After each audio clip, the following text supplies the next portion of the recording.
one day. Usipho ubhuti wami rongaphilisi kahle lapha enhloko anitshela ukuthi Samkelo, uyazi ukuthi wakwazi ukudlala umshini ngaphandle kwemali.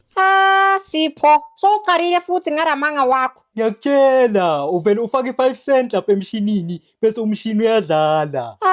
Sipho, manje uyenza kanjani rento leyo? Uthatha i5 cent bese uyayigaya ngestina bese ibe ngathi iyapotoka bese ufaka emshinini bese umshini uyadlala. Kwasho ukuthi ngingakhona ukudlala nge5 cent imali engasebenzi. Ya, Samkelo, ifa ungikholwa asambe uyobona. Usipho avele athathe i5 cent ayigaye ngestina bese saya lapha kudlalwa khona umshini. Usipho makafaka le 5 cent egayiwe wavele wadlala lo mshini. Makaceda athi kimi, Samkelo sekusikhathi sakho ukuthi udlale. Mina uma 5 cent ngisayochama. nisathi nifaka le 5 cent le egayiwe kanti umnikazi warapha emshinini uyanibona.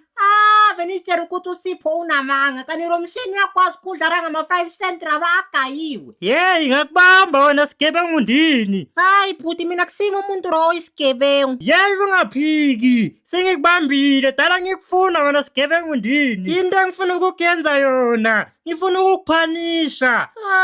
Ngiyacorisa bhuti please angeke niphinde mina benicala ukudlala ngama5 cent lawa agayiwe. Lalela la guca ngedolo. Ulalela yonke into engizokutshela yona. Nivele ngiguca ngedoro phansi. Ngifuna ukuthi uzibambe lezi ndlebe zakho uzitsiphe wena bese uyacolisa. Nivele nizibambe izindlebe nizitsiphe.